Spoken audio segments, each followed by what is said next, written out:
నమస్కారం ఘంటారావానికి స్వాగతం. ముందుగా ప్రధానాంశాలు.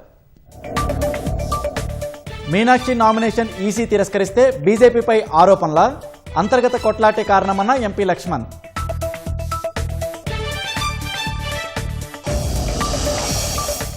యమునా నది తీర ప్రాంతాల్లో స్వచ్ఛతా కార్యక్రమం. పేరుకుపోయిన చెత్తను తొలగించిన ఢిల్లీ సీఎం రేఖా గుప్తా.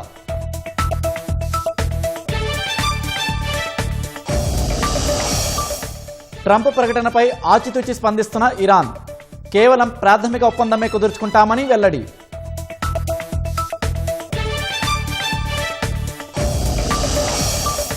లెబనాన్పై విరుచుకుపడుతున్న ఇజ్రాయెల్.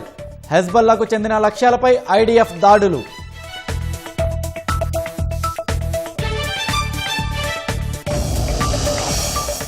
వేసవి సెలవులు చివరి రోజు కావడంతో యాదాద్రిలో భక్తుల రద్దీ.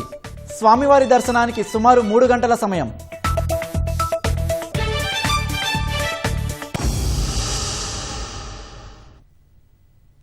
పశ్చిమాసియాలో శాంతి పవనాలు వీయనున్నాయి. హార్ముజ్ జలసంధి తిరిగి తెరుచుకొని ప్రపంచ వాణిజ్యానికి ఊరట లభించనుంది. ఇరాన్తో ఆదివారం శాంతి ఒప్పందం కుదుర్చుకోనున్నామని అమెరికా అధ్యక్షుడు డొనాల్డ్ ట్రంప్ ప్రకటించారు. ఈ మేరకు సంతకాలు జరుగుతాయని తెలిపారు.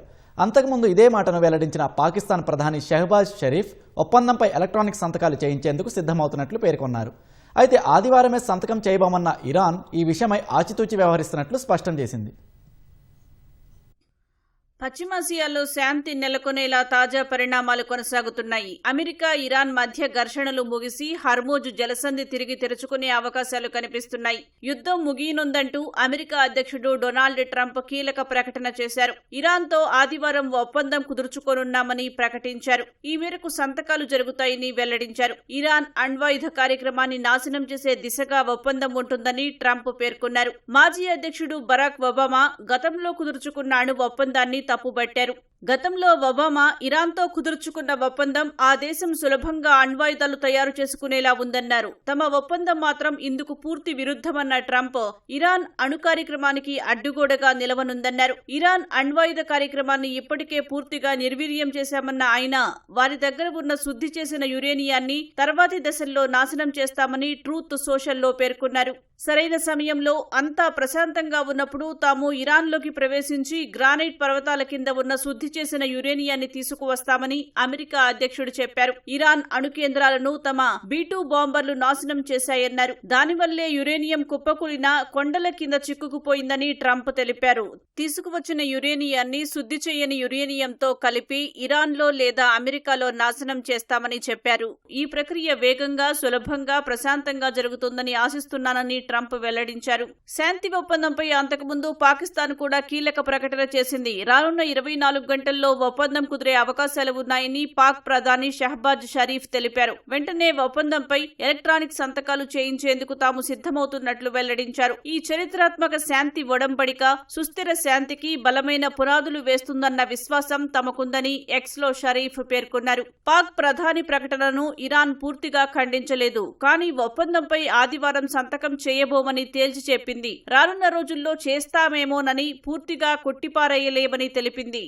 ఎందుకంటే అమెరికా ఎప్పుడు ఎలా వ్యవహరిస్తుందో తెలియని పరిస్థితి ఉందని, అందుకే ఈ ప్రక్రియపై ఏ ప్రకటననైనా తాము జాగ్రత్తగా ఇవ్వాలని ఇరాన్ విదేశాంగ శాఖ అధికార ప్రతినిధి ఇస్మాయిల్ బగాయి ట్రంప్ ప్రకటనకు ముందు తెలిపారు. లెబనాన్ సహా అన్ని ప్రాంతాల్లో యుద్ధం ముగించే ప్రాథమిక ఒప్పందంపై సంతకాలు చేయడానికి ఇరుపక్షాలు చర్చలు జరుపుతున్నాయని ఇరాన్ విదేశాంగ మంత్రి అబ్బాస్ అరాక్చి తెలిపారు. ఇందులో ఇరాన్ అణు కార్యక్రమం లేదన్నారు. ప్రాథమిక ఒప్పందం కుదిరిన 60 రోజుల తర్వాత అణ్వాయుధాల అంశంపై చర్చలు జరుగుతాయని తెలిపారు. ఇరాన్ సుప్రీం నేత అలీ ఖమేనీ అంత్యక్రియల ఊరేగింపులు వచ్చే నెల 4న టెహ్రాన్లో ప్రారంభమవుతాయని ఇరాన్ ప్రకటించింది. 9వ తేదీన అంత్యక్రియలు మషహద్ నగరంలో జరుగుతాయని పేర్కొంది.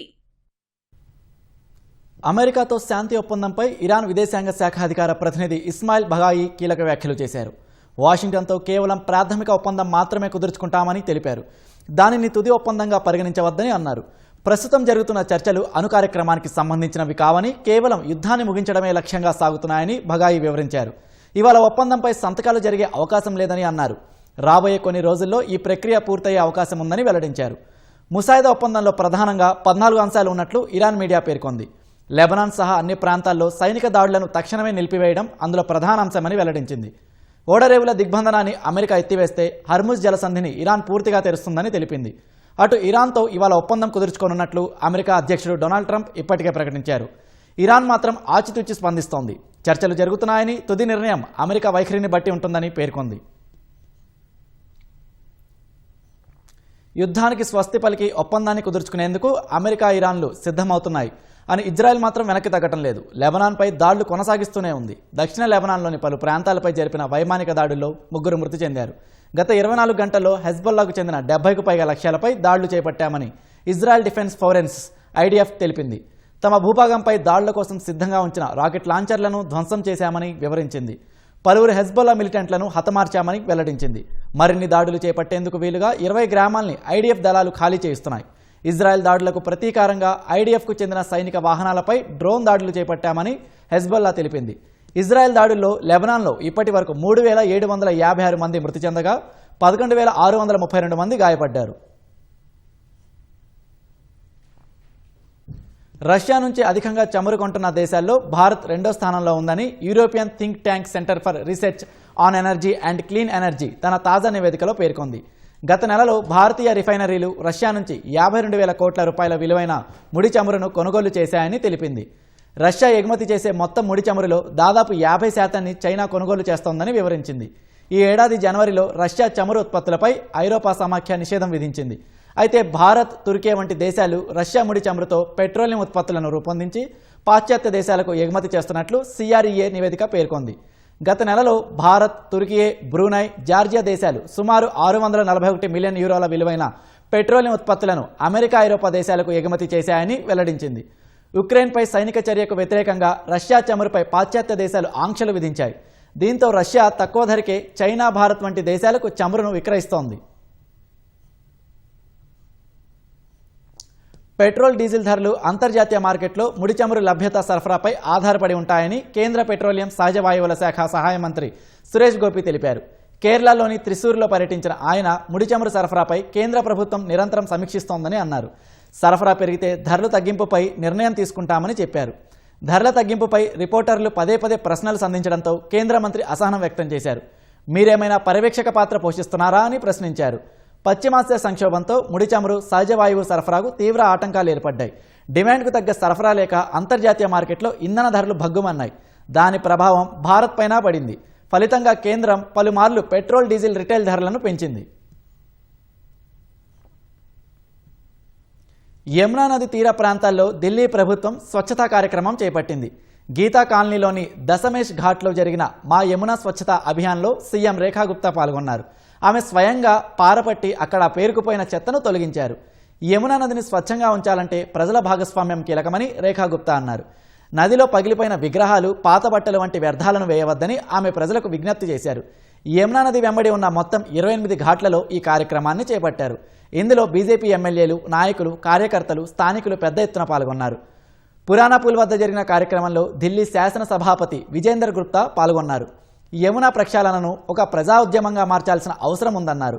యమునా నది ప్రక్షాళనకు తమ ప్రభుత్వం కట్టుబడి ఉందని ఢిల్లీ నీటిపారుదల శాఖ మంత్రి పర్వేష్ వర్మ తెలిపారు. కేంద్ర హోంమంత్రి ప్రతి 20 రోజులకోసారి ఈ పనులపై సమీక్షిస్తున్నారని చెప్పారు. 3 ఏళ్లలో యమునా నది రూపురేఖలు మారుస్తామని ఆయన ధీమా వ్యక్తం చేశారు.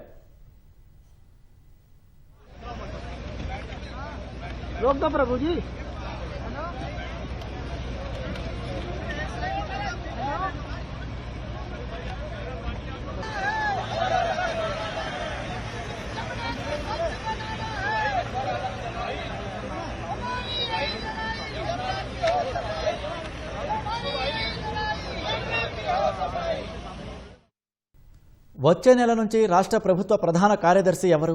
రామకృష్ణారావును మరోసారి పొడిగిస్తారా లేక కొత్త వారిని నియమిస్తారా? ఇప్పుడు సచివాలయ వర్గాల్లో ఇదే హాట్ టాపిక్. ప్రస్తుత సీఎస్ పదవీ కాలం ఈ నెలాఖరుతో ముగియనందున ఈ అంశం మరోసారి చర్చనీయాంశమైంది. సీనియర్ ఐఏఎస్ అధికారులు సంజయ్ జాజు, జయేష్ రంజన్, వికాస్ రాజ్, సవ్యసాచి ఘోష్ పేర్లు కూడా రేసులో వినిపిస్తున్నాయి. టాప్ చైర్పై ముఖ్యమంత్రి రేవంత్ రెడ్డి మనసులో ఏముందో త్వరలోనే తేలనుంది. రాష్ట్ర ప్రభుత్వ పాలనలో అత్యంత కీలకమైన ప్రధాన కార్యదర్శి కుర్చీలో ఎవరు ఉండబోతున్నారన్న అంశంపై మరోసారి జోరుగా చర్చ జరుగుతోంది. రాష్ట్రంలో కాంగ్రెస్ ప్రభుత్వం ఏర్పడిన తర్వాత ఇద్దరు సీఎస్లు పనిచేశారు. ప్రభుత్వం ఏర్పడే నాటికే సీఎస్ గా ఉన్న శాంతికుమారి అలాగే కొనసాగి 2025 ఏప్రిల్ 30న పదవీ విరమణ చేశారు. అప్పుడు సీఎస్ ఎవరనే అంశంపై అనేక ఊహాగానాలు వచ్చినప్పటికీ చివరకు 1991 బ్యాచ్ ఐఏఎస్ అధికారి రామకృష్ణారావును ప్రభుత్వం నియమించింది. రాష్ట్రం ఏర్పడినప్పటి నుంచి ఆర్థిక శాఖలో అత్యంత కీలకంగా వ్యవహరించడంతో పాటు వివాద రహితుడు, సమర్థుడిగా పేరున్నందున రామకృష్ణారావు వైపు ప్రభుత్వం మొగ్గు చూపింది. ప్రభుత్వం ఆశించిన విధంగానే పనితీరు కనబరచడంతో గత ఏడాది ఆగస్టు 31న రామకృష్ణారావు పదవీ కాలం ముగిసినప్పటికీ ఆయనను కొనసాగించాలని కేంద్రాన్ని కోరారు. రాష్ట్ర ప్రభుత్వ వినతి మేరకు రామకృష్ణారావు పదవీ కాలాన్ని 7 నెలలు కేంద్రం పొడిగించింది. మార్చి 31న ఆ సమయం కూడా ముగియగా మరింత కాలం పొడిగించాలని మరోసారి రాష్ట్ర ప్రభుత్వం కోరింది. కేంద్ర ప్రభుత్వం మరో 3 నెలలు పొడిగించడంతో ఈ నెల 30న ముగియనుంది. ఇప్పుడు రామకృష్ణారావు పదవీ కాలాన్ని మళ్లీ పొడిగించాలని రాష్ట్ర ప్రభుత్వం కేంద్రాన్ని కోరుతుందా లేక కొత్త అధికారి వైపు మొగ్గు చూపుతుందా అనే ఉత్కంఠ ఉద్యోగ వర్గాల్లో నెలకొంది. ఒకవేళ రాష్ట్ర ప్రభుత్వం మరోసారి అడిగినా ఇప్పటికే 2 సార్లు 10 నెలలు పొడిగించిన కేంద్రం అంగీకరిస్తుందా లేదా అనేది బ్యూరోక్రాట్లలో జరుగుతున్న చర్చ. అత్యున్నత పోస్టు కోసం పలువురు సీనియర్ ఐఏఎస్ అధికారులు రేసులో ఉన్నట్లు తెలుస్తోంది. ప్రత్యేక సీఎస్ హోదాలో ఉన్న సంజయ్ జాజు, జయేష్ రంజన్, వికాస్ రాజ్, సవ్యసాచి ఘోష్ పేర్లు ప్రధానంగా వినిపిస్తున్నాయి. అందరికన్నా సీనియర్ గా ఉన్న Delhi Telangana Bhavan resident commissioner Shashank Goyal September 30న పదవీ విరమణ చేయనున్నారు. మెట్రోపాలిటన్ అభివృద్ధి ప్రత్యేక సీఎస్ జయేష్ రంజన్ 2027 సెప్టెంబర్ వరకు సర్వీస్ ఉంది. కేంద్ర సర్వీసుల్లో ఉన్న సంజయ్ జాజు 2029 ఫిబ్రవరిలో ఉద్యోగ విరమణ చేయనున్నారు. ఈశాన్య ప్రాంతాల అభివృద్ధి మంత్రిత్వ శాఖ కార్యదర్శిగా ఉన్న సంజయ్ జాజు రాష్ట్రానికి రావడం ఆసక్తిగా ఉన్నట్లు తెలుస్తోంది. రవాణా, R&B ప్రత్యేక CS Vikas Raj 2028 March, flagship పథకాల అమలు విభాగం ప్రత్యేక సీఎస్ సవ్యసాచి ఘోష్ 2027 ఏప్రిల్ వరకు సర్వీసులో ఉండనున్నారు. నవీన్ మిత్తల్, దానకిషోర్, వాణి ప్రసాద్ కూడా ప్రత్యేక సీఎస్ హోదాలో ఉన్నారు. రాష్ట్ర ఆర్థిక పరిస్థితులు, అమలు చేయాల్సిన సంక్షేమ పథకాలు, అభివృద్ధి కార్యక్రమాలు సవాల్గా ఉన్న పరిస్థితుల్లో కొత్త సీఎస్ పై ముఖ్యమంత్రి ఆలోచన ఏమిటో త్వరలో తేలిపోనుంది. కామారెడ్డి కాంగ్రెస్ పంచాయతీ మరింత ముదిరింది. మాజీ మంత్రి, ప్రభుత్వ సలహాదారుడు షబ్బీర్ అలీ, స్థానిక నేత గడ్డం చంద్రశేఖర్ రెడ్డిల మధ్య వర్గపోరు తారస్థాయికి చేరింది. ఈ ఇద్దరి వర్గం నేతలు విమర్శలు, ప్రతి విమర్శలతో పీసీసీ క్రమశిక్షణ కమిటీకి ఫిర్యాదు చేశాయి. ఇదే సమయంలో పీసీసీ చీఫ్ మహేష్ కుమార్ గౌడ్ను ఉద్దేశించి షబ్బీర్ అలీ మాట్లాడినట్లు బయటకు వచ్చిన ఆడియో కలకలం రేపుతోంది. కామారెడ్డి కాంగ్రెస్ లో ఆధిపత్య పోరు గాంధీ భవన్ కు చేరుకుంది. సీనియర్ నేత షబ్బీర్ అలీ, స్థానిక నేత గడ్డం చంద్రశేఖర్ రెడ్డి మధ్య పంచాయతీ పార్టీ క్రమశిక్షణ సంఘం కోర్టుకు చేరింది. మొన్నటి వరకు కామారెడ్డి కాంగ్రెస్ లో సీనియర్ నేత షబ్బీర్ అలీ చెప్పిందే చెల్లుబాటయ్యేది. అసెంబ్లీ ఎన్నికలకు ముందు పార్టీలోకి వచ్చిన గడ్డం చంద్రశేఖర్ రెడ్డి రాజకీయంతో పరిస్థితిలో మార్పొచ్చింది. ఆయన నియోజకవర్గంలో చురుగ్గా ఉంటూ పార్టీ క్యాడర్ను తనవైపు తిప్పుకున్నారు. దీంతో పార్టీ 2 గ్రూపులుగా చీలిపోయింది. షబ్బీర్ అలీ ఇంట్లోనే కామారెడ్డి జిల్లా కాంగ్రెస్ పార్టీ ఆఫీస్ ఉండేది. కొత్త డీసీసీ అధ్యక్షుడిగా ఆలె మల్లికార్జున్ నియమితులైన తర్వాత పార్టీ ఆఫీసును వేరే చోటికి మార్చారు. దీనికి చంద్రశేఖర్ రెడ్డే కారణమని షబ్బీర్ అలీ వర్గం ఆరోపిస్తోంది. ఇలా ముదిరిన వర్గపోరు ఒకరినొకరు విమర్శలు, ప్రతివిమర్శలు చేసుకునే స్థాయికి చేరుకుంది.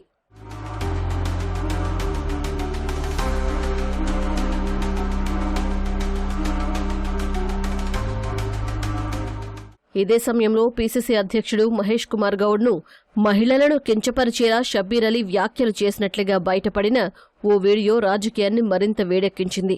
ఈ అంశం ఏఐసీసీ దృష్టికి కూడా వెళ్లడంతో పార్టీ తీవ్రంగా స్పందించినట్లు తెలుస్తోంది. ఇరువురు నేతలు 2 గ్రూపులుగా మారి ఒకరిపై ఒకరు ఫిర్యాదులు చేసుకున్నారు. ఈ వివాదాన్ని పరిష్కరించేందుకు పార్టీ క్రమశిక్షణ కమిటీ రంగంలోకి దిగింది. షబ్బీర్ అలీ చేసిన వ్యాఖ్యలపై పీసీసీ చీఫ్ మహేష్ గౌడ్ స్పందించారు. తాను షబ్బీర్ అలీ మాదిరిగా దిగజారి మాట్లాడలేనని, 40 ఏళ్లుగా తనపై లేని ఆరోపణలు ఇప్పుడు రావడం దురదృష్టకరమని ఆవేదన వ్యక్తం చేశారు. చంద్రశేఖర్ రెడ్డిని పార్టీలోకి తీసుకొచ్చింది షబ్బీర్ అలీయేనని, ఆయన వ్యాఖ్యలపై పార్టీ క్రమశిక్షణ కమిటీ చర్యలు తీసుకుంటుందని మహేష్ గౌడ్ వెల్లడించారు. ప్రత్యేకంగా సమావేశమైన పీసీసీ క్రమశిక్షణ కమిటీ షబ్బీర్ అలీ చేసిన వ్యాఖ్యలను నిశితంగా పరిశీలించింది. షబ్బీర్ అలీకి షోకాజ్ నోటీసు జారీ చేసి తక్షణమే సమాధానం ఇవ్వాలని స్పష్టం చేసింది. ఇతర పార్టీలకు పేదల గురించి ఎలాంటి ఆలోచన లేదని మజ్లిస్ అధ్యక్షుడు అసదుద్దీన్ ఓవైసీ విమర్శించారు. పేదల ఓటు హక్కును కోల్పోవద్దన్న ఉద్దేశంతోనే ఎస్ఆర్ ప్రక్రియపై తమ పార్టీ దృష్టి సారించిందని తెలిపారు. తాము కేవలం ఎన్నికల కోసమే పనిచేయమన్న ఆయన నిత్యం ప్రజల సేవలోనే ఉంటామని అన్నారు. ఎస్ఆర్ ప్రక్రియకు సంబంధించి రాష్ట్ర ఎన్నికల ప్రధానాధికారి సుదర్శన్ రెడ్డిని కలిసి వినతిపత్రం అందించినట్లు తెలిపారు. సర్ ప్రక్రియ సాఫీగా సాగేలా ప్రీ ఎక్సర్సైజ్ ఓటర్ల మ్యాపింగ్ వివరాలు BLOలకు ఇవ్వాలని కోరినట్లు చెప్పారు.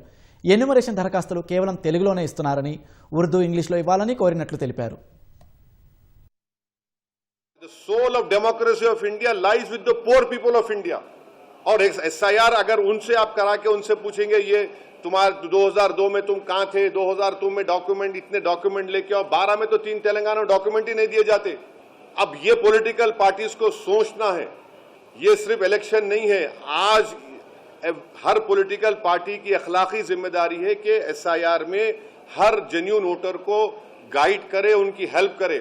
ऑल पार्टी मीटिंग में जाके ये इन्हों कर लिए, उन्हों कर लिए, ये जाके रोना अब नहीं होगा. భారీ వర్షాల నేపథ్యంలో సికింద్రాబాద్ పార్క్ లైన్ వద్ద నాలా పరిస్థితి ప్రమాదకరంగా మారింది. నాలా ప్రహరీ గోడ కూలిపోయే స్థితికి చేరుకోవడంతో పరివాహక ప్రాంత ప్రజలు భయాందోళనకు గురవుతున్నారు. బలహీన పడిపోయిన గోడ ఏ క్షణమైన కుప్పకూలే ప్రమాదం ఉందని రామ్ గోపాల్పేట్ మాజీ కార్పొరేటర్ సుచిత్ర ఆందోళన వ్యక్తం చేశారు. ప్రహరీ గోడ కూలిపోతే ప్రాణ నష్టం జరిగే అవకాశం ఉందని వెంటనే GHMC అధికారులు స్పందించి యుద్ధ ప్రాతిపదికన ప్రహరీ నిర్మాణం చేపట్టాలని డిమాండ్ చేశారు.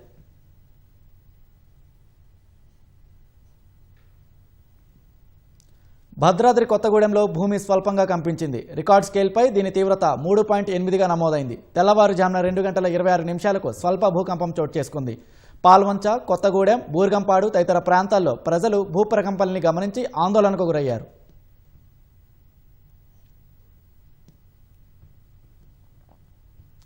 పెద్దపల్లి జిల్లా అంతర్గం మండలం మురుమూరు గ్రామంలో దారుణ హత్య జరిగింది. కుటుంబ కలహాలతో భార్య లక్ష్మిని భర్త గొడ్డలితో అతి కిరాతకంగా మెడపై నరికి చంపాడు. కొంతకాలంగా ఆలుమగల మధ్య తరచూ గొడవలు జరుగుతుండేవి. రాత్రి మరోమారు గొడవ జరిగిన తర్వాత నిద్రిస్తున్న భార్యని గొడ్డలితో హతమార్చి భర్త పరారయ్యాడు. సమాచారం అందుకున్న అధికారులు ఘటనా స్థలానికి చేరుకుని కేసు నమోదు చేసి దర్యాప్తు చేపట్టారు. మృతదేహాన్ని గోదావరి ఖని ప్రభుత్వ ఆసుపత్రికి తరలించారు. మృతురాలికి 2 కుమార్తెలు, 1 కుమారుడు ఉన్నట్లు తెలుస్తోంది.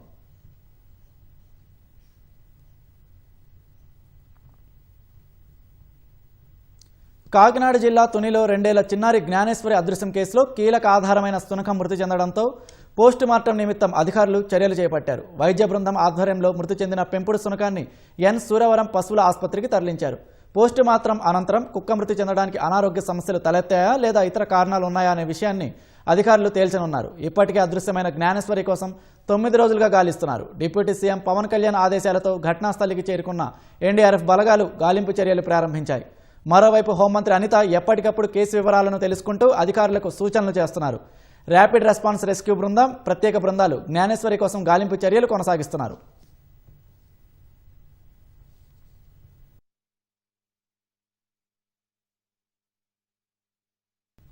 ప్రాజెక్టులు వేగంగా పూర్తి చేసి పొలాల్లోకి జలసిరిలు పారించాలనే ప్రభుత్వ లక్ష్యానికి భూసేకరణ సవాలుగా మారింది.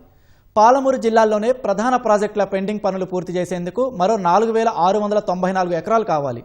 డిస్ట్రిబ్యూటరీలు, ఫీడర్, లింక్ కాలువలకు మరింత భూమి అవసరం. పాలమూరు రంగారెడ్డి ప్రాజెక్టు డిస్ట్రిబ్యూటరీల కోసం దాదాపు 8,000 ఎకరాలు సేకరించాలని అంచనా. ఇటీవల సీఎం రేవంత్ రెడ్డి ప్రాజెక్టుల సందర్శనలో ఇచ్చిన ఆదేశాలతో ప్రక్రియ వేగవంతంపై అధికారులు దృష్టి సారించారు. కృష్ణా, తుంగభద్ర నదులు పక్కనే ఉన్న పాలమూరు జిల్లా కరువు, వలసలకు మారుపేరైంది. పాలకులు ఎన్నింటికో పునాది వేసినా దశాబ్దాలుగా అవి ఆన్గోయింగ్ ప్రాజెక్టులుగానే మిగిలిపోయాయి. ప్రాజెక్టుల ప్రధాన నిర్మాణాలన్నీ పూర్తయి సిద్ధంగా ఉన్నప్పటికీ ఇతర పనులకు కావలసిన భూమి అందుబాటులో లేదు. ఆయకట్టుకు నీళ్లిచ్చే కాలువల నిర్మాణాలు మాత్రం పూర్తి కావటం లేదు. కొన్నేళ్లుగా భూసేకరణ ప్రక్రియలో అనుకున్నంత వేగం పుంజుకోవటం లేదు. కల్వకుర్తి ఎత్తిపోతల పథకం, పాలమూరు రంగారెడ్డి, నెట్టెంపాడు, రాజీవ్ భీమా 1, 2, తుమ్మిళ్ల, గట్టు, కోయిల్సాగర్ ప్రాజెక్టుల పనులు ఏళ్లుగా పూర్తి కావట్లేదు. ఆయా ప్రాజెక్టుల కింద సుమారు 111,759 ఎకరాల భూమి సేకరించాల్సి ఉండగా ఇప్పటి వరకు 107,066 ఎకరాలు సేకరించారు. 4,694 ఎకరాలు ఇంకా సేకరించాల్సి ఉంది. వేగంగా భూసేకరణ చేస్తేనే పనులు పూర్తి కానున్నాయి.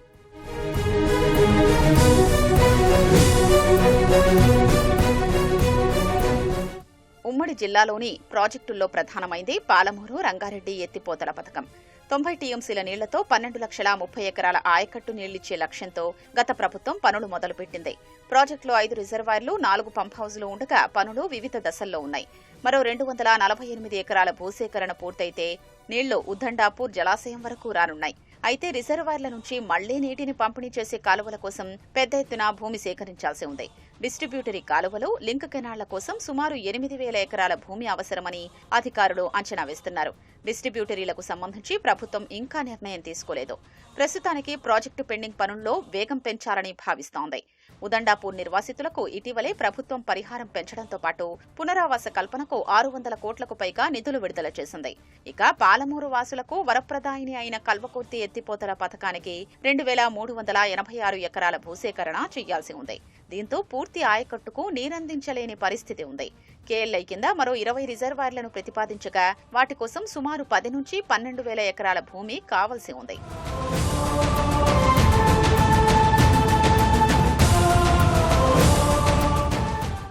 జోగులాంబ గద్వాల జిల్లాలో తుంగభద్ర నదిపై ఉన్న ఆర్టీఎస్ కింద 55,600 ఎకరాల ఆయకట్టు స్థిరీకరణ లక్ష్యంగా తుమ్మిళ్ల ఎత్తిపోతల పథకాన్ని పూర్తి చేశారు. దీని కింద మల్లమ్మకుంట, జూలకల్, వల్లూరు రిజర్వాయర్లను నిర్మించి తలపెట్టారు. ముందుగా మల్లమ్మకుంటకు 567.45 ఎకరాల భూసేకరణ చేయాలని నిర్ణయించినా ముందడుగు పడలేదు. మిగతా ప్రాజెక్టులకు సంబంధించి సైతం అదే పరిస్థితి. నెట్టంపాడుకు 534.71, కోయిల్ సాగర్ కు 347, రాజీవ్ భీమా 1-2 పథకాలకు 147 ఎకరాల భూమిని సేకరించాల్సి ఉంది. ప్రభుత్వం భూములు కోల్పోతున్న వారికి చెల్లిస్తున్న పరిహారంపై నిర్వాసితులు అసంతృప్తితో ఉంటున్నారు. బహిరంగ మార్కెట్లో భూముల ధర అధికంగా ఉంటే ప్రభుత్వం చెల్లించే ధర అందులో సగం కూడా ఉండడం లేదన్నదే వాదన. ఇటీవల సీఎం రేవంత్ రెడ్డి పాలమూరు జిల్లాలో పర్యటించి సమస్యను పరిష్కరించాలని అధికారుల్ని ఆదేశించారు. ఇదే సమయంలో రాష్ట్ర వ్యాప్తంగా మార్కెట్ విలువను ప్రభుత్వం సవరించింది. వ్యవసాయ భూముల కనిష్ట ధర ఎకరా 2.75 లక్షలు చేసింది. భూసేకరణ చట్టం ప్రకారం ఈ ధరకు 3 అంచనా వేసి పరిహారం ఖరారు చేస్తారు. స్థానిక పరిస్థితుల్ని బట్టి భూమి విలువ ఆధారపడి ఉంటుంది. అడవంటే ప్రగతికి ఆలంబన, ఎంతో మంది బ్రతుకు తెరువుకు భరోసా. కానీ అటవీ భూముల రక్షణలో సరైన విధి విధానాలు కరువయ్యాయి. అటవీ రెవెన్యూ శాఖల మధ్య సమన్వయ లోపం, వెరసి పోడు భూముల అంశం మరోసారి తెరపైకి వచ్చింది. ఉమ్మడి ఆదిలాబాద్ జిల్లాలో గతంలో పోడు పట్టాల పంపిణీ ప్రక్రియ చేపట్టగా దరఖాస్తులెన్ని, అర్హులు ఎంతమంది అనే దానిపై స్పష్టత లేదు. తాజాగా పోడు భూమి సాగుదారులు, అటవీశాఖ సిబ్బంది మధ్య తీవ్ర ఘర్షణ చోటు చేసుకుంది. సమస్యకు దారితీస్తున్న పరిణామాలేంటి? ప్రస్తుత పరిస్థితిపై కథనం. ఉమ్మడి ఆదిలాబాద్ జిల్లాలో పోడు భూముల సమస్య మళ్లీ తెరమీదికి వస్తుంది. తాజాగా కుమరంభీం ఆసిఫాబాద్ జిల్లాలోని చింతలమానేపల్లి, బెజ్జూరు మండలాల్లో పోడు సాగుదారులకు అటవీ శాఖ మధ్య జరిగిన వాగ్వాదం తీవ్ర ఉద్రిక్తలు దారితీసింది. చివరికి సాగుదారులందరినీ కాగజ్ నగర్ అటవీ శాఖ తరలించి కేసులు నమోదు చేయడంతో రాష్ట్ర స్థాయి దృష్టికి వెళ్ళింది. ఇది గత 2022 నుంచి కూడా తెగని పంచాయతీగా మారింది.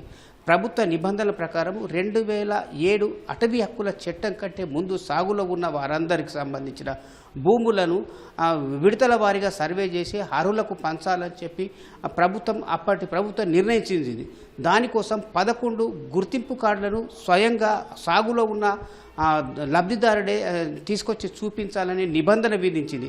దానికి అనుగుణంగా 2002 ఆగస్టులో ఉమ్మడి ఆదిలాబాద్ జిల్లా వ్యాప్తంగా రెవెన్యూ కార్యదర్శి, అటవీ బీట్ అధికారుల మధ్య గ్రామ సభలు కూడా నిర్వహించింది. ఆ గ్రామ సభల్లో సాగులో ఉన్న వాళ్ళు ఎవరు, సాగులో లేని వాళ్ళు ఎవరు అనేది స్పష్టంగా నిర్ధారించి వాటిని ఆన్లైన్ క్రోడీకరణ చేయాలని ప్రభుత్వం నిర్ణయించింది. కానీ ఈ క్రోడీకరణ పూర్తిగా ఎక్కడికక్కడ అస్తవ్యస్తంగా మారడంతో అప్పట్లో ఈ సమస్య కూడా తీరలేదు. పైగా దాని తర్వాత సాగులో ఉన్న వారి పేర్లు ఆన్లైన్లోకి ఎక్కాయి, సాగులో లేని వాళ్లకు ఆన్లైన్కి ఎక్కలేదని చెప్పే అపవాదు కూడా వచ్చింది. దాంతో తీవ్రంగా ఒక ఉద్యమాలకు దారితీసింది. ఫలితంగా ఆ ప్రక్రియ మళ్ళీ మరుగున పడిపోయింది. వాస్తవంగా ఉమ్మడి ఆదిలాబాద్ జిల్లాలో గిరిజనేతర సంబంధించిన పోడు రైతులకు సంబంధించి దాదాపు 2,27,000 ఎకరాలు ఉన్నట్టుగా ప్రభుత్వం ప్రాథమికంగా అంచనా వేసింది. అందులో దాదాపు 63,000 మంది దరఖాస్తు చేసుకున్నారు. ఇందులో 31,000 మంది గిరిజన రైతులు ఉంటే దాదాపు 31,000 మంది గిరిజనేతర రైతులు అంటే గిరిజనులు, గిరిజన ఆదివాసులు, మరి గిరిజనేతర రైతులు కూడా ఈ సాగులో ఉన్నట్టుగా ప్రాథమికంగా నిర్ధారణకు వచ్చింది. అది ప్రభుత్వ నిబంధనల ప్రకారం అయితే అటవీ శాఖ, ఐటీడీఏ అట్లాగే రెవెన్యూ శాఖల సర్వే నిర్వహించి దానికి అర్హులు ఎవరని తేల్చాల్సి ఉంది. కానీ ఈ 3 శాఖల మధ్య సమన్వయం కుదరకపోవడంతో ఈ సమస్య తెగడం లేదు. రెవెన్యూ పట్టాలకు సంబంధించిన తహసీల్దారు సంతకంతో ఒక పట్టాదారు పాస్ పుస్తకం జారీ అవుతుంది. కానీ అటవీ హక్కులకు సంబంధించిన పోడు భూముల పట్టాదారులకు మాత్రం అటు రెవెన్యూ, అటవీ శాఖ డిఎఫ్ఓ, రెవెన్యూ తహసీల్దార్, అట్లాగే ఉట్నూరు ఐటీడీఏకి పీఓకు సంబంధించిన సంతకాలతో కూడా జారీ అవుతుంది. అంటే ఇది ఒక అత్యంత ప్రామాణికమైన పత్రంగా గుర్తింపు పొందింది. కానీ ఈ ప్రక్రియ నిర్వహణలోనే పూర్తిగా లోపాలు ఉండడంతో 2022లో ఈ సమస్య కొలిక్కి రాలేదు. ఇప్పుడు అదే సమస్య మళ్ళీ తెర మీదకి వస్తుంది. వాస్తవంగా దేశవ్యాప్తంగా 1970 దశకంలో అటవీ రెవెన్యూ శాఖల సంయుక్త సర్వే జరిగింది. ఆ తర్వాత ఇప్పటి వరకు ఎక్కడ రెవెన్యూ అటవీ శాఖల మధ్య సంయుక్త సర్వే జరగలేదు. ఫలితంగా అటవీ భూములకు సంబంధించిన చాలా వేలాది ఎకరాలకు రెవెన్యూ యంత్రాంగం పట్టాలు జారీ చేసినట్టుగా, అట్లాగే రెవెన్యూ స్థలాల్లోకి అటవీ హక్కుదారులు, అటవీ శాఖ వాళ్ళు వచ్చి ట్రెంచులు తవ్వినట్లు, అంటే కందకాలు తవ్వినట్టుగా ఒక ప్రాథమికమైన అభిప్రాయం అయితే అన్ని శాఖల్లో ఉంది. దీన్ని తేల్చాల్సిన బాధ్యత కూడా ప్రభుత్వం పైన ఉంది. పైగా ఈ అటవీ హక్కుల చట్టాన్ని అన్నింటిది కూడా రాష్ట్ర ప్రభుత్వ పరిధిలోకి వచ్చేది కాదు, ఇది కేంద్ర ప్రభుత్వంలో తీసుకునాల్సిన విధి విధానమైన నిర్ణయం. ఇది అటు రాష్ట్ర కేంద్ర ప్రభుత్వాల మధ్య సమస్య అయితే, ఇక్కడ క్షేత్రస్థాయిలో మాత్రం అటవీ శాఖ, అటు పోడు సాగు చేసుకుంటున్న రైతుల మధ్య యుద్ధ వాతావరణకు దారితీస్తుంది. ఇది రాష్ట్రంలో మిగిలిన జిల్లా కంటే ఉమ్మడి ఆదిలాబాద్ జిల్లాలో అత్యంత ఎక్కువగా కనిపిస్తుంది. ప్రతి ఏటా ఖరీఫ్ ఆరంభం కంటే ముందు ఈ సాగు సమస్య, పోడు భూముల సమస్య తెర మీదకి రావడం, అటవీ శాఖ పోలీసులు బందోబస్తుతోని సాగుదారులను అడ్డుకోవడం, తర్వాత వాళ్ళు సాగులో ఉన్న వాళ్ళంతా తాము అర్హులమని, తాత ముత్తాతల నుంచి సాగు చేస్తామని చెప్పి ప్రతిఘటించడం ఫలితంగా వాగ్వాదం చోటు చేసుకుంటుంది, ఘర్షణాత్మక వైఖరి దారితీస్తుంది. 3-4 సంవత్సరాల కిందటనే ఇక్కడే అప్పటి సిరిపూర్ ఎమ్మెల్యే కోనేరు కోనప్ప సోదరుడు కోనేరు కృష్ణారావు ఒక అటవీ అధికారి పైన దాడి చేయడం కూడా రాష్ట్ర వ్యాప్తంగా సంచలనం రేకెత్తింది. అంటే ఇదంతా ఆ సమస్య రోజు రోజుకు జటిలమవుతుందో తప్ప పరిష్కారం కావడం లేదు. తాజాగా ఉమ్మడి ఆదిలాబాద్ జిల్లాలోని అటు ఆసిఫాబాద్ అయితేనేమి, ఇటు ఆదిలాబాద్ అయితేనేమి, అటు మంచిర్యాల జిల్లా కొన్ని ప్రాంతాల్లో అయితే ఇలాంటి సమస్య మళ్ళీ ఉత్పన్నమవుతుంది. ఇప్పటికే ఆదిలాబాద్ పట్టణం లాంటి చోట కూడా కొన్ని కుమరం భీం కాలనీ ఏర్పడింది. ఆ కాలనీకి సంబంధించిన వాళ్ళకు కూడా పట్టాలు లేకపోవడము, పైగా వాళ్ళని నివాస స్థలాలుగా ఉండడానికి ప్రభుత్వం అధికార యంత్రాంగం అంతర్గతంగా అనుమతించి తర్వాత వాళ్ళకు కనీస వసతులు కల్పించకపోవడం కూడా ప్రభుత్వానికి ఒక రకంగా చెడ్డ పేరు వస్తుంది. మొత్తం మీద రాష్ట్రంలో ఉమ్మడి ఆదిలాబాద్ జిల్లాలోనే పోడు వ్యవసాయాలకి కేంద్ర బిందుగా నిలుస్తుందనే అభిప్రాయం అయితే వినిపిస్తుంది. తాజాగా ఈ సమస్య పైన కేంద్ర రాష్ట్ర ప్రభుత్వాల నుంచి పరిష్కారం చేస్తామని ఎన్నికల ముందు కూడా హామీ వచ్చింది, కానీ తర్వాత అది మరుగున పడిపోతుంది. ఇప్పుడు కూడా తాజాగా చింతలమానేపల్లిలో చోటు చేసుకున్న ఘర్షణతోని మళ్ళీ తెర మీదకి వచ్చింది. ఈ సమస్యను అంటే ప్రభుత్వం తీసుకునే విధానపరమైన నిర్ణయంతో పరిష్కరిస్తే తప్ప మళ్ళీ ఈ సమస్య ఉధృతమయ్యే అవకాశం కనిపిస్తుంది. ఇది ఉమ్మడి ఆదిలాబాద్ జిల్లాకు సంబంధించిన అటవీ భూముల సాగుకు సంబంధించిన తాజా పరిస్థితి. కెమెరామెన్ కిరణ్తో మణికేశ్వర్, ఓటు స్టూడియో. మ్యాట్రిమోనీ సైట్లలో రిజిస్టర్ చేసుకుని 200 కోట్ల రూపాయలున్న సంపన్నుడిగా నమ్మించి యువతులను మోసం చేస్తున్న వెంకట్ కామేష్ కేసులో బాధితుల సంఖ్య పెరుగుతూనే ఉంది. మోసపోయిన వారంతా ఐటీ ఉద్యోగులేనని పోలీసులు చెబుతున్నారు. పశ్చిమ గోదావరి జిల్లా ఉండ్రాజవరానికి చెందిన వెంకట్ కామేష్పై తెలుగు రాష్ట్రాల్లో ఇప్పటి వరకు 18 కేసులు నమోదయ్యాయి. ఇంకెవరైనా బాధితులుంటే ముందుకు రావాలంటున్న Cyberabad cyber crime DCP Sai మనోహర్తో ఈటీవీ ప్రత్యేక ముఖాముఖి. మ్యాట్రిమోనీ సైట్ లో రిజిస్ట్రేషన్ చేసుకుని యువతులని మోసం చేస్తున్నటువంటి వెంకట కామేష్ ని ఇటీవల హైదరాబాద్ సైబర్ క్రైమ్ పోలీసులు అరెస్ట్ చేశారు. అతని బాధితుల సంఖ్య పెరుగుతూనే ఉంది. ఇప్పటి వరకు ఏపీ అండ్ తెలంగాణలో 17 కేసులు ఉన్నట్లుగా గుర్తించారు. ఏ విధంగా మోసం చేస్తున్నాడు, దాదాపు కోట్ల రూపాయలు తన వైపు ఉన్నాయని, తనతో ఆస్తి ఉందని చెప్పి నమ్మిస్తున్నాడు అని పోలీసులు చెప్తారు. ఈ కేసుకు సంబంధించి మరిన్ని వివరాలు మనతో పాటు Hyderabad cyber crime DCP Sai Manohar గారు ఉన్నారు. ఈ కేసులో దర్యాప్తు ఎంతమంది అరెస్ట్ చేసిన తర్వాత ఏం వివరాలు తెలిసాయి? ఇప్పుడు ఈ వెంకట కామేష్ అని మీరు ఎవరైతే చెప్పారో ఇతని పైన ఆల్రెడీ 17 కేసెస్ ఉన్నాయి రోడ్ స్టేట్ లో, ఏపీ తెలంగాణలో. సైబరాబాద్ లోనే మా దగ్గరే 6 కేసెస్ అయినాయి. రీసెంట్ కూడా ఒక కేసు వచ్చింది దాని మీద. దాన్ని హైదరాబాద్ సిటీకి పుష్ చేయడం జరిగింది. అక్కడ కూడా ఎఫ్ఐఆర్ అవుతుంది. యాక్చువల్లీ వాడికి క్యాస్ట్ బ్రాహ్మణ్ క్యాస్ట్. వీడు రెడ్డిస్ దాంట్లో, కమ్మాస్ దాంట్లో, కాపు మ్యాట్రిమోనీ సైట్స్ లలో సేమ్ క్యాస్ట్ అని వాడు ఎన్రోల్ చేయించుకుంటాడు. ఆ ఎన్రోల్ ఫీజు ఇచ్చేస్తే వాళ్ళు ఎన్రోల్ చేసేస్తారు. ప్రాపర్టీ హ్యూజ్ గా చూపిస్తాడు. 200 CR క్రోర్ ప్లస్ ఉన్నట్టుగా చెప్తాడు. చెప్పిన తర్వాత అన్ని కొన్ని వాడి హ్యాబీస్, లైక్స్, డిస్లైక్స్ అన్ని పెడతాడు. పెట్టిన తర్వాత వాడు కొంతమంది అమ్మాయిల్ని వాళ్ళ ప్రొఫైల్ ని చూసుకొని వాళ్ళ ఫైనాన్షియల్, వాళ్ళు చేస్తున్నటువంటి జాబ్ వీటిని చూసుకొని వాళ్ళ యొక్క బలహీనతని వీడు గమనించి వాళ్ళకి కాంటాక్ట్ చేస్తాడు. చేసి చాలా స్వీట్ గా మాట్లాడతాడు. వాడు మా దగ్గరకు వచ్చిన కంప్లైంట్ తోటి వాడికి ఫోన్ చేయించి మాట్లాడితే చాలా రెస్పెక్టివ్ గా, చాలా స్వీట్ గా, అంటే వినగానే నమ్మే విధంగా ఉంటది వాడిది. అంత స్వీట్ గా మాట్లాడే వరకు వీళ్ళు ఆ వాయిస్ కి వీళ్ళు పడిపోతారు. పడిపోయిన తర్వాత వీడు ఏం చేస్తాడనంటే కొంత అమౌంట్ నీకు పంపిస్తున్నా అని ఫస్ట్ అని అంటాడు. అన్ని ఒక ఫ్రాడ్ అమౌంట్, వేరే వాళ్ళ దగ్గర నుంచి ఫ్రాడ్ చేసిన అమౌంట్ ని వీళ్ళ అకౌంట్ లో వేస్తాడు. వేసిన తర్వాత ఈ అమౌంట్ ని మళ్ళీ ఏం చేస్తాడంటే నాకు అర్జెంట్ ఉందని మళ్ళీ ఒక 2-3 అవర్స్ తర్వాత పలానా అకౌంట్ పంపించమని ఇంకొక అకౌంట్ ఇస్తాడు. ఈ అకౌంట్స్ అన్ని కూడా ఈ ఫ్రాడ్స్టర్స్ కి సంబంధించింది, గేమింగ్ కి సంబంధించినవి ఉంటాయి. ఈ అకౌంట్స్ అన్ని కూడా మన అకౌంట్ లో పడ్డప్పుడు కూడా మన అకౌంట్ డేంజర్ లో ఉంటుంది. ఎందుకంటే ఫ్రాడ్ అమౌంట్ కాబట్టి డెఫినెట్లీ అది లేయర్ 1 కనుక ఏది ఉంటే కనుక మన మీద కేసు కూడా అయిపోతుంది. ఆ విధంగా పాపం పెళ్లి కాని అమ్మాయి దాదాపు 7 కేసెస్ అయినాయి. ఇట్లా 7 అమౌంట్స్ వేయించి మళ్ళీ దాదాపు ఒక 30-40 టైమ్స్ అమౌంట్స్ తీసుకున్నాడు. ఫైనల్ గా ఈమె లెక్క చూసుకుంటే 16 లక్షలు ఈమె అమౌంట్ గ్రాప్ చేసింది. అట్లా ప్రతి అమ్మాయి దగ్గర నుంచి వాడు అమౌంట్ గ్రాప్ చేస్తాడు. రెండోది ఆమె వాళ్ళ మీద కేసులు కూడా అయ్యేటట్టు చేస్తాడు. అంటే వాళ్ళని కంప్లీట్ గా ఇక వీళ్ళు గ్రిప్ లో పెట్టుకుంటాడు అన్నట్టు. ఎందుకంటే కేసులు కూడా అయితే నాట్ ఓన్లీ ఇక్కడ కావు, వాళ్ళ మీద కేసులు తమిళనాడులో కేసులు అయితే, కర్ణాటకలో కేసులు అయితే, కలకట్టాలో కేసులు అయితే. ఎందుకంటే అక్కడ ఫ్రాడ్ అమౌంట్ ని వీళ్ళ అకౌంట్ లో వేయిస్తాడు. వరకు ఎన్ని లక్షల మేర అతను వసూలు చేశాడు? ఇనిషియల్ గా ఏమైనా డబ్బులు ఇచ్చి మళ్ళీ రిటర్న్ ఇస్తున్నాడా? సో అలా ఇచ్చి తీసుకోవడం చేస్తున్నాడు.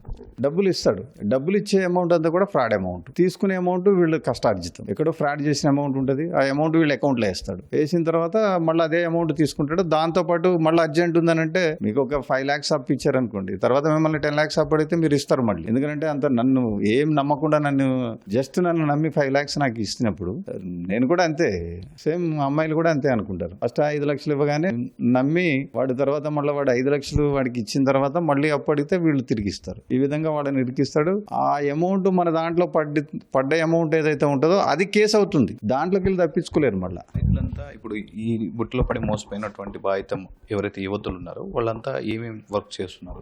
ఐటీ ఎంప్లాయీస్ అండి ఎక్కువ. ఎందుకంటే చిన్న చిన్న ఉద్యోగంతో కొంత సేవింగ్స్ పెట్టుకున్న ఐటీ ఎంప్లాయీస్ ఉంటారు. వాళ్ళ అమౌంట్స్ వాళ్ళు సేవింగ్ చేసుకుని ఉంటారు. 5 lakhs 10 lakhs. ఇంకో గమ్మత్ ఏంటంటే ఫ్రెండ్ దగ్గర నుంచి అప్పు తీసుకురా అని అనగానే వీళ్ళు ఈ ఎంప్లాయీస్ అంతా కూడా ఫ్రెండ్స్ గ్రూప్స్ ఉంటారు. కొన్ని చిట్టీలు మెయింటైన్ చేస్తుంటారు. 2-3 చిట్టీలు వేసుకుంటుంటారు వచ్చే అమౌంట్ తోటి. ఆ చిట్టీలు అర్ధంతరంగా చిట్టీలు లేబట్టి ఆ అమౌంట్ తీసుకోవడం, ఒక్కొక్కళ్ళ దగ్గర నుంచి దగ్గర 10 lakhs నుంచి 20 lakhs ఆ విధంగా గ్రాప్ చేసి కస్టడీలో తీసుకొని విచారిస్తారా? ఇప్పుడు వరకు ఎంతమంది బాధితులు ఉన్నట్లుగా అప్రాక్సిమేట్ గా మీకు తెలిసింది? ఇప్పుడు మచిలీపట్నంలో కేసు ఉంది వాడి మీద. వాళ్ళు పిటి వారెంట్ మీద తీసుకుని వెళ్ళారు. వాళ్ళు వచ్చిన తర్వాత మళ్ళీ పోలీస్ కస్టడీకి తీసుకుంటాము. ఎందుకంటే వీడు కొన్ని అమౌంట్స్ గేమింగ్ లో కూడా పెట్టి ఆడాడు, కొన్ని ప్లాట్ఫామ్స్ మీద ఆడాడు. అవన్నీ కూడా ఎంక్వైరీ చేయాల్సి ఉంది. అదంతా కూడా రీఫండ్ చేయించాల్సి ఉంది వాడితోటి. ఎందుకంటే ఫ్రాడ్ అమౌంట్ కాబట్టి అది విక్టిమ్ కి చేరాల్సిన అమౌంట్. దాన్ని విక్టిమ్స్ కి ఇవ్వడానికి కృషి చేస్తాం. అతని కామేశ్వర్ అకౌంట్స్ లో ఏమన్నా డబ్బులు మిగిలి ఉన్నాయా? ఏమన్నా ఫ్రీజ్ చేశారా? కామేష్ అకౌంట్ లో ఏం లేవు. కామేష్ తన అకౌంట్ ఎప్పుడు వాడాడు. వాడిది అదే తెలివి. వాడు అన్ని కూడా ఈ అకౌంట్స్ ఇవాళ నాకు డబ్బు కావాలి అని అనుకుంటే మ్యాట్రిమోనీ సైట్ లో ఒకళ్ళని సెలెక్ట్ చేసుకుంటాను. ఇమీడియట్ గా నాకు ఎవరైనా డబ్బు ఇచ్చేది ఉంటే ఆ అకౌంట్ లో వేయిస్తాను. వాళ్ళ దగ్గర నుంచి మళ్ళీ ఇంకో అకౌంట్ లోకి వేయించుకొని అక్కడి నుంచి డ్రా చేసుకుంటాను. లేకుంటే అక్కడి నుంచి గేమ్ ఆడేస్తాను. అదే అకౌంట్ తోటి గేమ్ ఆడేస్తాను. వీళ్ళని ఇరికిస్తాను, వాడని ఇరికిస్తాను. వీడు మాత్రం సేఫ్ సైడ్ ఉంటాడు. యువతలు ఏమన్నా ఎప్పుడన్నా కలిసాడా సార్? ఓన్లీ మొత్తం ఫోన్ లోనే జరుగుతుందా? ఎప్పుడన్నా కలిసాడా? అంత ఫోన్ లోనే జరుగుతుంది. ఎవరిని కలవడం ఉండదు. ఒక్కోసారి నేను ఎంక్వైరీ చేయాలి, నీ గురించి తెలుసుకోవాలి అని గనక సున్నితంగా గనక మాట్లాడేది ఉంటే గనక వీడు ఏం చేస్తాడనంటే వీడికి రిసార్ట్ ఉన్నట్టు, ఆ రిసార్ట్ లో వీడు ఉన్నట్టుగా వాడు పిలిపిస్తాడు. ఆ రిసార్ట్ దగ్గరలో వాళ్ళకి కొంతమందికి అటెండర్స్ కి కొన్ని పైసలు ఇస్తాడు. వాళ్ళు ఏంటంటే వీడు కనపడంగానే నమస్తే పెడతాడు. వాళ్ళని పిక్ చేసుకుంటాడు ఒక మంచి బుక్ చేసుకున్న కార్ లో. మళ్ళీ ఇమీడియట్ గా ఏదో అర్జెంట్ పని ఉంది నేను వెళ్తున్నా అన్నట్టుగా వీడు వెళ్ళిపోతాడు. వెళ్ళిపోయినప్పుడు వీళ్ళు రిసార్ట్ లో ఎవరిని ఏం అడగాలో ఏం అర్థం కాదు. వీళ్ళు చూసి ఇదంతా కూడా కటింగ్ చూసి వీళ్ళు కూడా నమ్ముతారు కరెక్టే వీడు రిసార్ట్ ఓనరే కావచ్చు. అక్కడ ఉండే అటెండర్లు కానీ సెక్యూరిటీ సిబ్బంది కానీ ఇచ్చే రెస్పెక్ట్ ని వీళ్ళే ఊహించుకుంటారు. ఫస్ట్ టైం ఊహించుకొని అవుతారు. తర్వాత ఎప్పుడైనా కలుద్దామని వచ్చినప్పుడు అసలు విషయం బయటపడదు. అప్పటికి కొంత అమౌంట్ లాస్ అయి ఉంటారు. ఫుల్ గా వాళ్ళ పేరెంట్స్ ఎవరు, ఎక్కడ ఉంటారు, ఏంటి అనేది ఫోన్లలో కాదు, ఫిజికల్ గా చెక్ చేసుకోండి. మనం క్యారీ అవుతూ ఉంటే వాళ్ళకు ఉన్నటువంటి ఆరోగ్యమైనటువంటి బలహీనతలు కానీ, అనారోగ్యమైన బలహీనతలు కానీ, లేకపోతే మానసిక రుగ్మతలు కానీ, లేకపోతే వాళ్ళ యొక్క క్యారెక్టర్ కానీ 7 తరాల నుంచి క్యాల్కులేట్ చేయాలని అంటారు. కానీ మనం ఇప్పుడు ఏం చేస్తున్నామనంటే జస్ట్ ఒక ఫోన్ కాల్ తోటి మనం క్యారెక్టర్ని డిసైడ్ చేసేసుకుంటున్నాం. చూసాం కదా, వెంకట కామేష్ విషయంలో దర్యాప్తు జరుగుతుంది. అక్కడ మచిలీపట్నం పోలీసులు ఆల్రెడీ అతని పీటీవారిమెంట్ తీసుకెళ్లారు. కానీ ఇప్పుడు మాత్రం కేవలం ఆన్లైన్లోనే వాళ్ళు మాట్లాడుకొని వాళ్ళ ఇష్టాలు పంచుకొని ఇలా ఫైనాన్షియల్గా నష్టపోతున్నారు, వేరే విధంగా కూడా నష్టపోతున్నారని డీసీపీ సాయి మనోహర్ చెప్తున్నారు. కెమెరా సురేష్తో నాగార్జున, ఈటీవీ న్యూస్, హైదరాబాద్. కాంగ్రెస్ రాజ్యసభ అభ్యర్థి నామినేషన్ను ఈసీ తిరస్కరిస్తే సిట్ చోరీ అని కాంగ్రెస్ ఆరోపణలు తగవని ఎంపీ లక్ష్మణ్ మండిపడ్డారు. అంతర్గత కొట్లాట్ల వల్లే ఇదంతా జరిగినట్లు ఆరోపణలు ఉన్నాయన్నారు. సీట్ చోరీకి నాంది పలికిందే కాంగ్రెస్ పార్టీ అన్న ఆయన సర్దార్ వల్లభాయ్ పటేల్ ప్రధాని పదవిని నెహ్రూ లాక్కున్నారని ఆరోపించారు. రాష్ట్రంలో ఎన్నికలు ఎప్పుడు జరిగినా కాషాయ జెండా ఎగురుతుందని ధీమా వ్యక్తం చేశారు. రాష్ట్రానికి కేంద్ర ప్రభుత్వం ఇచ్చిన నిధుల గురించి చర్చించేందుకు ముఖ్యమంత్రి ఎక్కడికి రమ్మన్నా వస్తామని సవాల్ విసిరారు. ఈ మధ్యలో మధ్యప్రదేశ్లో జరిగినటువంటి రాజ్యసభ ఎన్నికల సంబంధించి అది ఒక రాజ్యాంగ సంస్థ, ఎన్నికల కమిషన్ తీసుకున్న నిర్ణయాన్ని కూడా తప్పుపడుతూ దాన్ని వాళ్ళ యొక్క అంతర్గత కుమ్ములాటలో జరిగినటువంటి ఓటమిని ఇవాళ ఏ రకంగా రాజకీయంగా భారతీయ జనతా పార్టీని ఈరోజు వాళ్ళు విమర్శిస్తూ ఉన్నారు. సీట్ చోరీ అనేటువంటి మాట మాట్లాడుతున్నారు. నిజంగా కాంగ్రెస్ నాయకులు, దేశ ప్రజలు ఒకసారి గమనించాలి. సీట్ చోరీకి నాంది పలికింది మొట్టమొదటగా ఆనాడు కాంగ్రెస్ పార్టీ నెహ్రూ అనే విషయాన్ని తెలుసుకోవాలి. ఆనాడు కాంగ్రెస్ పార్టీ నాయకులు సర్దార్ వల్లభాయ్ పటేల్కు అనుకూలంగా ఓటు వేసి ప్రధానమంత్రి కావాలంటే మరి దానికి భిన్నంగా సీట్ చోరీ చేసింది ఎవరు? నెహ్రూ గారిని ప్రధానమంత్రిగా కూర్చోబెట్టింది ఎవరు? ప్రపంచ రక్తదాతల దినోత్సవాన్ని పురస్కరించుకొని హైదరాబాద్లో రక్తదాన అవగాహనపై ర్యాలీ నిర్వహించారు. లార్విన్ గ్రూప్ నేతృత్వంలో రెడ్ క్రాస్ సంస్థ భాగస్వామ్యంతో ట్యాంక్ బండి నుంచి సచివాలయం వరకు ఈ కార్యక్రమం కొనసాగింది. ర్యాలీని గవర్నర్ శివప్రతాప్ శుక్లా ప్రారంభించారు. ఇందులో దాదాపు 1700 మంది ఎన్సీసీ విద్యార్థులు చురుగ్గా పాల్గొన్నారు. రక్తదానం ప్రాణదానంతో సమానమని చాటే ప్లకార్డులు ప్రదర్శిస్తూ యువతను, ప్రజలను ఆలోచింపజేశారు. ఈ ర్యాలీలో పాల్గొన్న గవర్నర్ సమాజంలో అత్యవసర పరిస్థితుల్లో వ్యక్తుల ప్రాణాలను కాపాడడంలో రక్తదానం కీలక పాత్ర పోషిస్తుందని ఆయన అన్నారు. तेलंगाना में रेड क्रॉस की संख्या भी बढ़ी है, मेंबर्स की लगभग 20,000 से ऊपर रेड क्रॉस के मेंबर अब इधर टोटल जो है 70,000 हो गए हैं। मैं समझता हूं कि रेड क्रॉस का जिस प्रकार से तेलंगाना में बढ़ने की स्थिति है वह एक बहुत ही महत्वपूर्ण है और ये रेड क्रॉस अब तेलंगाना में लोगों के सेवा भाव को लेकर के बढ़ाएगा।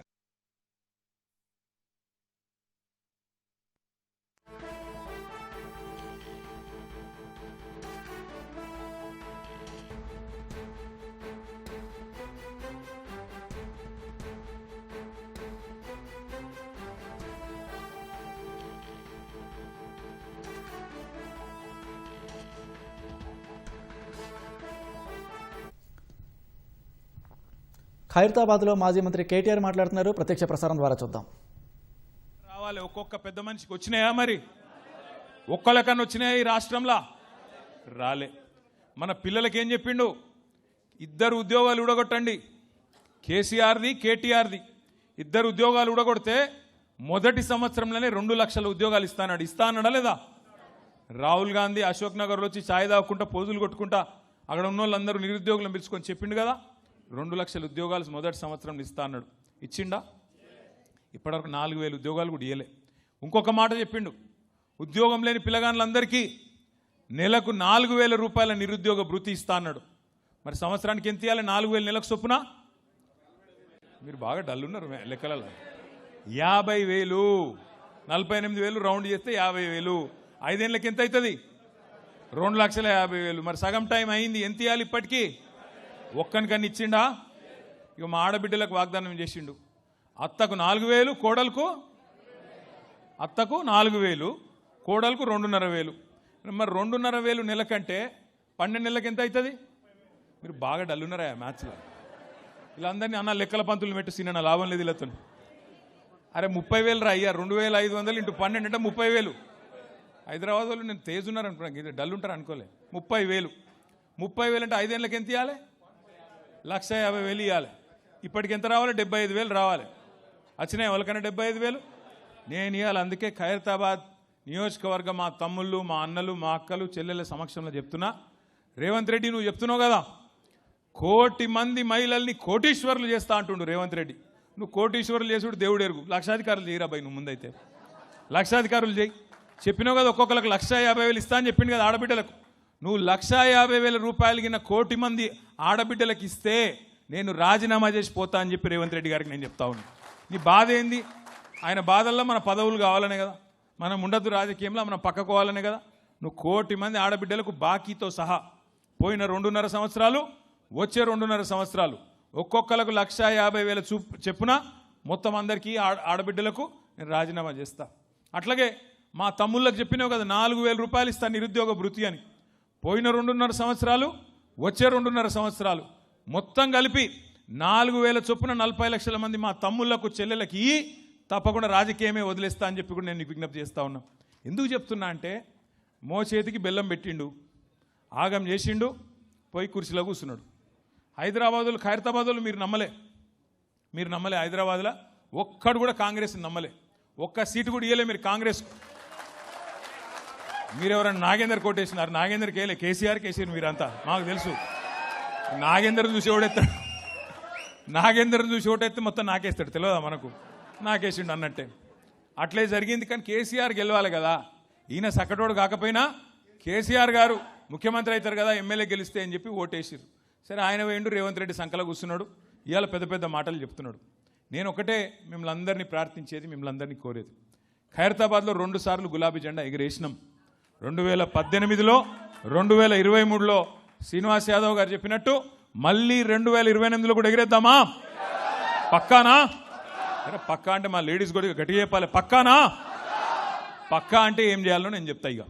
ఎందుకంటే ఇప్పుడు చంద్రునికి కూడా చంద్రగ్రహణం అనేది పడుతుంది ఒకటి, కొద్ది కాలం మబ్బులు వెనుకపోతాడు చంద్రుడు కూడా. గట్లనే మన సారు కూడా, కేసీఆర్ గారు కూడా ప్రస్తుతం తాత్కాలికంగా మనం సార్ పక్కకు కూర్చున్నాడు, ఇక ఈయన నడుపుతున్నాడు పెద్ద మనిషి.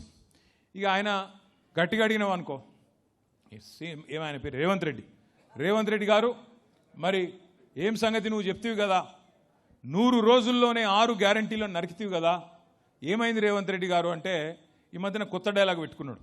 ఏమంటుండు? మన ఆదిలాబాద్ పోయిండు, పోయి చెప్తున్నాడు, అవునా నాకు తెలియక అడుగుతా, ఎంత పెద్ద కండలు తిరిగిన పైల్వానైనా 3 నెలలనే పిల్లలు పుట్టిస్తాడా? నీవో మాకు తెలియపాయ ఇది, ఏది 3 నెలల్లో పిల్లలు పుట్టారని మాకు తెలియదు, ఇక్కడ లగ్గాలు కాలే, పిల్లల్ని కాలే, మాకు తెలియదు పిల్లలు పుట్టరు. నేను ఒకటే అడుగుతున్నా రేవంత్ రెడ్డి గారిని, అయ్యా 3 నెలల్లో పిల్లలు పుట్టరని మాకు కూడా ఎరికే, మా అందరికీ తెలుసు, నీ ఒక్కనికే కాదు. కానీ మరి 30 నెలల్లో కూడా పిల్లలు పుట్టకపోతే నిన్నేమని పిలవాలరా భయ్, నాకు తెలియక అడుగుతున్నా. 3 నెలల్లో పుట్టరు ఓకే, నువ్వే నరుకుతావు కదా 3 నెలల్లో ఇది ఇస్తా, అది ఇస్తా, అల్లం ఇస్తా, బెల్లం ఇస్తా అని. మరి 30 నెలలు ఒడిచిపోయాయి కదా, 100 రోజులు అంటేవి 900 రోజులు ఒడిచిపోయాయి, నువ్వేం చెయ్యకపోతివి. గట్టిగా అడిగినావు అనుకో ఏమన్నా అంటే, ఇంతకుముందు మా అన్న చెప్పిండు సీనన్న, లాగుల తొండలు ఇడుస్తా, గుడ్లు వీకి గోటిలాడతా, పేగులు తీసి మెడలు వేసుకుంటా. పేగులు మెడలు వేసుకునేది ఏంది నాకు అర్థం కాదు, మన బోటి కొట్టేటోడు కూడా వేసుకోడు, వీడు ముఖ్యమంత్రి. ఈ మాటలు మాట్లాడితే ఏమనాలి చెప్పు? పేగులు మెడలు వేసుకుంటా, ఎవరు వేసుకుంటావు? చూసినాం నిన్న, ఎంత దుర్మార్గుడు అంటే సొంత పార్టీలోనే వెన్నుపోటు ఓడిచిండు. ఆమె ఒక ఆమె ఉండే పాపం పెద్ద మనిషి, మీనాక్షి నటరాజన్ అని, కొద్దిగా నిజాయితీ గల మనిషి, రాహుల్ గాంధీ నమ్మిన బంటు. ఆమెను వీళ్ళు లంగున్నాడు, జర జూరు అని చెప్పి పంపించిండు రాహుల్.